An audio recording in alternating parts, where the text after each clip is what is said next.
மேற்கு வங்க ஆளுங்கட்சியான திரிணாமுல் காங்கிரஸில் இருந்து 2 நாட்களில் 3 சட்டமன்ற எம்எல்ஏக்கள் பதவி விலகியிருப்பதை அடுத்து மாநில அரசியல் பரபரப்பாகியுள்ளது. கட்சியின் மூத்த தலைவர்களில் ஒருவரும் மாநில அமைச்சருமான சுவேந்த அதிகாரி அண்மையில் தனது அமைச்சர் பதவியை ராஜினாமா செய்தார். நேற்று முன்தினம் எம்எல்ஏ பதவியையும் விட்டு விலகினார். இவரை தொடர்ந்து ஜித்தேந்திர திவாரி, சில்பத்ர தத்தா ஆகிய எம்எல்ஏக்களும் ராஜினாமா செய்துள்ளனர். மாநில போக்குவரத்து கழக தலைவர் கர்னல் தீப்சந்த் சௌத்ரியும் பதவி விலகினார். விரைவில் சட்டமன்ற தேர்தல் நடைபெறவிருக்கும் நிலையில் இந்த பதவி விலகல்கள் ஆளுங்கட்சிக்குள் அதிருப்தி அலைகளை ஏற்படுத்தியிருக்கின்றன.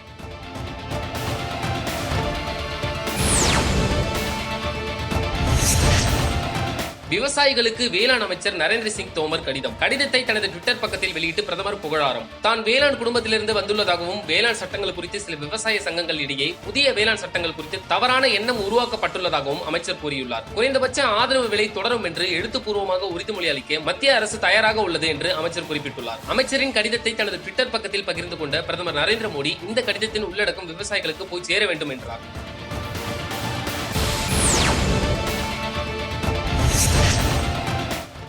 மாற்றங்களுக்கு தயாராகும் காங்கிரஸ். ராகுல் காந்தியும் பிரியங்காவும் அதிருப்தியாளர்களை சந்திக்கிறார்கள். தேர்தல் களத்தில் தொடர்ந்து தோல்விகளை சந்தித்து வரும் காங்கிரஸ் கட்சிக்குள் அதிருப்தியும் பெருகி வருகிறது. காங்கிரசின் நடவடிக்கைகளை விமர்சித்து அதிருப்தியாளர்கள் காங்கிரஸ் தலைவர் சோனியா காந்திக்கு கடிதம் எழுதினார்கள். காந்தி நேரு குடும்பத்திற்கு வெளியே ஒருவரை தலைவராக நியமிக்க வேண்டும் எனும் கோரிக்கையும் எழுந்துள்ளது. இந்நிலையில் ராகுல் காந்தியும் அவரது சகோதரி பிரியங்கா காந்தியும் அதிருப்தியாளர்களை சந்தித்து அவர்கள் கருத்தை கேட்கவிருக்கிறார்கள். அதிருப்தியாளர்களுடனான விவாதத்தின் அடிப்படையில் கட்சிக்குள் பல மாற்றங்கள் வரக்கூடும் என்று எதிர்பார்க்கப்படுகிறது.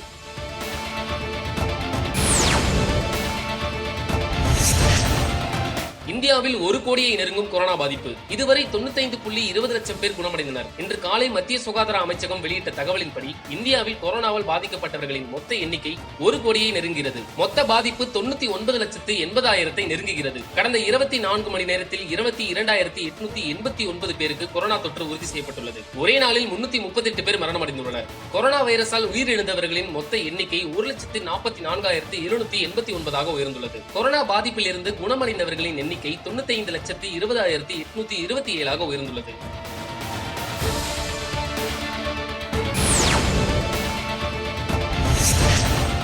தகவல் தொடர்பு சேவையை மேம்படுத்த உதவும் CMS-1 செயற்கைக்கோளை BSLV C-50 ராக்கெட் மூலம் இஸ்ரோ வெற்றிகரமாக விண்ணில் ஏவியது. ஆந்திர மாநிலம் ஸ்ரீஹரிகோட்டாவில் உள்ள சதீஷ் தவன் விண்வெளி ஆய்வு மையத்தின் 2வது ஏவுதளத்தில் இருந்து நேற்று பிற்பகல் 3:41 மணிக்கு BSLV C-50 ராக்கெட் மூலம் தகவல் தொடர்பு சேவையை மேம்படுத்தும் CMS-1 செயற்கைக்கோளை இஸ்ரோ விண்ணில் ஏவியது. ராக்கெட் பூமியிலிருந்து புறப்பட்ட 20 நிமிடம் 11 வினாடிகளில் 545வது கிலோமீட்டர் தொலைவில் CMS-1 செயற்கைக்கோள் அதன் சுற்றுவட்ட பாதையில் வெற்றிகரமாக நிலைநிறுத்தப்பட்டது.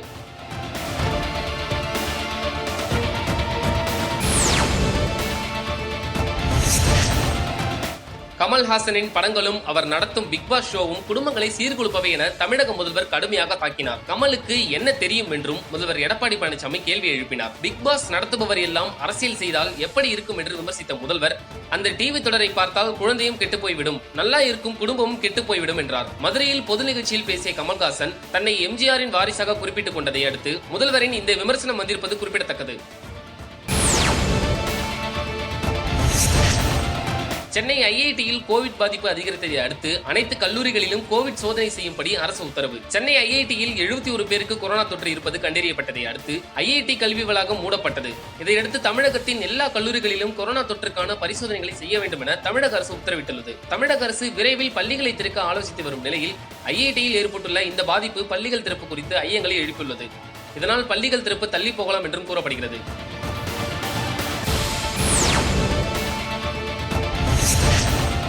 குளிரில் நடுங்கும் வட இந்தியா. டெல்லி, ஹரியானா, சண்டிகர், ராஜஸ்தான், உத்தரப்பிரதேச மாநிலங்களுக்கு கடும் பாதிப்பு. இமயமலையிலிருந்து வீசும் குளிர்காற்றால் டெல்லி, சண்டிகர், ராஜஸ்தான் மாநிலத்தின் வடக்கு, வடமேற்கு பகுதிகள் ஆகிய இடங்களில் கடும் குளிர் நிலவுகிறது. டிசம்பர் 21 வரை இந்த நிலை நீடிக்கும் என வானிலை ஆய்வு மையம் தெரிவித்துள்ளது. இந்த கடுமையான குளிரையும் பொருட்படுத்தாமல் விவசாயிகள் தொடர்ந்து போராட்டம் நடத்தி கொண்டிருப்பது குறிப்பிடத்தக்கது.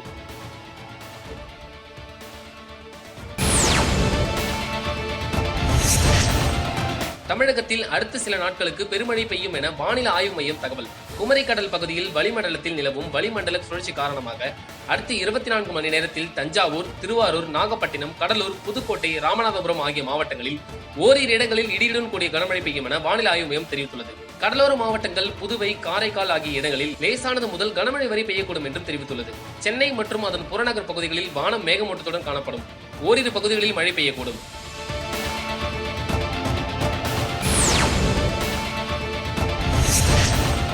தமிழகம் முழுவதும் 2000 மினி கிளினிக்குகளை அமைக்கவிருப்பதாக முதல்வர் பழனிசாமி அறிவிப்பு. மக்களுக்கு அன்றாடம் ஏற்படும் நோயை குணப்படுத்த தமிழகம் முழுவதும் 2000 மினி கிளினிக் ஏற்படுத்தப்படும் என்று கடந்த செப்டம்பர் மாதம் அறிவித்தார். மருத்துவ வசதிகள் எளிதாக கிடைக்கும் வகையில் மினி கிளினிக்கிற்கு தேவையான மருத்துவ உபகரணங்கள், மருந்துகளுடன் ஒரு டாக்டர், ஒரு நர்ஸ், ஒரு உதவியாளர் மினி கிளினிக்கில் இடம்பெறுவார்கள். காய்ச்சல், தலைவலி போன்ற எளிதாக சிகிச்சை அளிக்கக்கூடிய நோய்களுக்கும் இந்த மினி கிளினிக்கில் மருந்துகள் வழங்கப்படும் என்று எடப்பாடி பழனிசாமி அறிவித்தார். இதற்காக டாக்டர்கள் பலரும் புதிதாக நியமிக்கப்பட்டுள்ளனர். கொரோனா பாதிப்பை அடுத்து தமிழக அரசு மேற்கொண்ட நடவடிக்கைகளில் ஒன்றாக இந்த மினி கிளினிக்கும் அமைந்துள்ளது.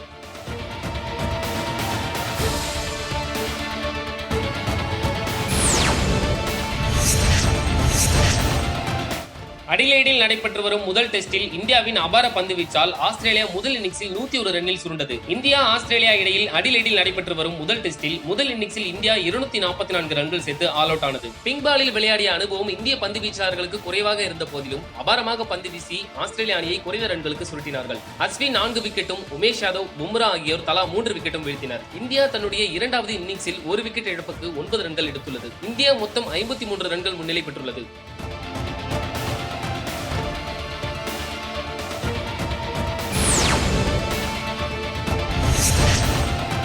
எம்ஜிஆர் பட பாடலை சுட்டிக்காட்டி ஸ்டாலின் குற்றச்சாட்டு. எங்கள் வீட்டு படத்தில் எம்ஜிஆர் பாடும் பாடலை சுட்டிக்காட்டி முதல்வர் பழனிசாமி மீது திமுக தலைவர் ஸ்டாலின் குற்றம் சாட்டினார். கடலூர் மாவட்ட திமுக சார்பில் தமிழகம் மீட்போம் என்ற தேர்தல் பிரச்சார பொதுக்கூட்டம் நேற்று நடந்தது. அதில் வீடியோ கான்பரன்ஸ் வாயிலாக ஸ்டாலின் பேசினார். சிலர் ஆசைக்கும் தேவைக்கும் வாழ்வுக்கும் வசதிக்கும் ஊரார் கால் பிடிப்பார். ஒரு மானமில்லை, அதில் ஈனமில்லை, அவர் எப்போதும் வால் பிடிப்பார் என எங்கள் வீட்டு பிள்ளை படத்தில் எம்ஜிஆர் பாடியிருக்கிறார். இந்த பாட்டு இன்றைக்கு முதல்வர் பழனிசாமியின் கூட்டத்துக்கு பொருந்தும் என்று ஸ்டாலின் பேசினார்.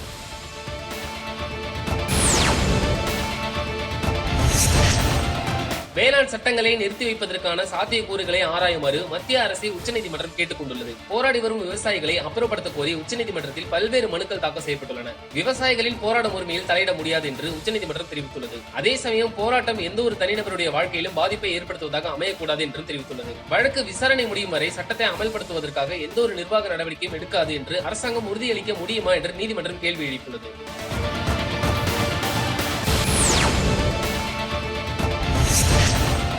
புதிய வேளாண் சட்டங்கள் விவகாரத்தில் விவசாயிகளை எதிர்க்கட்சிகள் சுரண்டி வருவதாக இந்திய பிரதமர் நரேந்திர மோடி குற்றம் சாட்டினார். மத்திய பிரதேசத்தைச் சேர்ந்த விவசாயிகளுடன் காணொலி காட்சி வாயிலாக பிரதமர் பேசினார். எதிர்க்கட்சிகள் மோடி அரசுக்கு நல்ல பெயர் வந்துவிடக் கூடாது என்பதற்காகவே சட்டத்தை எதிர்க்கின்றன என்றார். விவசாயிகளை தவறாக வழிநடத்தாதீர்கள். அவர்களின் வாழ்க்கை மேம்பட நான் விரும்புகிறேன். எதிர்க்கட்சிகள் ஆட்சியில் இருந்தபோது இதே சட்டத்தின் அம்சங்களை ஆதரித்திருக்கின்றன என்று பிரதமர் கூறினார். போட்டி போடும் சந்தையில் இந்திய விவசாயிகளை பின்தங்கி இருக்க செய்யக்கூடாது என்பதற்காகவே இந்த சட்டங்கள் என்று பிரதமர் குறிப்பிட்டார்.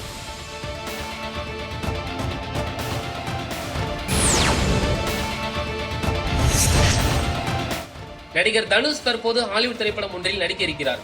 அவெஞ்சர்ஸ் எண்ட்கேம் திரைப்படத்தின் இயக்குநர்கள் இயக்கும் இந்த திரைப்படம் நெட்ஃபிளிக்ஸ் தளத்தில் வெளியாகும் என்று கூறப்படுகிறது. கிரேமேன் என்ற நாவலை மையமாக வைத்து இப்படம் உருவாக உள்ளது. கோர்ட் ஜென்ட்ரி என்ற முன்னாள் CIA உளவாளி பிரான்சை சேர்ந்த மிகப்பெரிய நிறுவனத்தின் பிடியில் உள்ள ஒருவரை காப்பாற்ற ஐரோப்பாவிற்கு செல்கிறான். ஜென்ட்ரியை கொன்றால்தான் நைஜீரியாவில் ஒரு மிகப்பெரிய எண்ணெய் ஒப்பந்தம் அந்த பிரெஞ்சு நிறுவனத்திற்கு கிடைக்கும் என்பதால் ஜென்ட்ரியை கொல்லும் முயற்சி நடக்கிறது. இதுவே இந்த படத்தின் மைய கதை.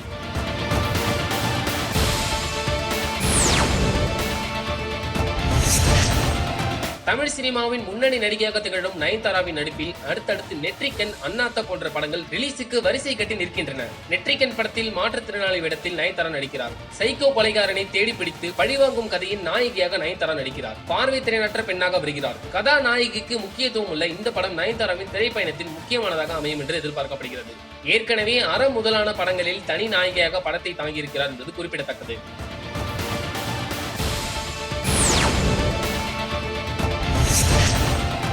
அடுத்த ஆண்டு நடக்கவிருக்கும் சட்டமன்ற தேர்தலையொட்டி நாளை தேர்தல் பரப்புரையை தொடங்க உள்ளதாக தமிழக முதல்வர் எடப்பாடி பழனிசாமி அறிவித்துள்ளார். இன்று சேலத்தில் செய்தியாளர்களை சந்தித்த அவர் கூறியதாவது, நாட்கள் குறைவாக இருக்கின்ற காரணத்தால் சட்டமன்ற தேர்தல் பரப்புரையை நாளை எடப்பாடி தொகுதியில் இருந்து தொடங்க உள்ளேன் என்று அறிவித்தார். சட்டமன்ற தேர்தல் அடுத்த ஆண்டு நடைபெற உள்ள நிலையில் அரசியல் கட்சிகள் தேர்தல் பணிகளில் தீவிரம் காட்டி வருகின்றன. முதற்கட்டமாக மக்கள் நீதி மய்யம் கட்சித் தலைவர் கமல்ஹாசன் மதுரையில் கடந்த 12ஆம் தேதி தேர்தல் பிரச்சாரத்தை தொடங்கினார். திமுக தலைவர் ஸ்டாலினும் பரப்புரை கூட்டங்களில் பங்கெடுக்க தொடங்கிவிட்ட நிலையில் தமிழக அரசியல் களம் சூடு பிடித்துள்ளது.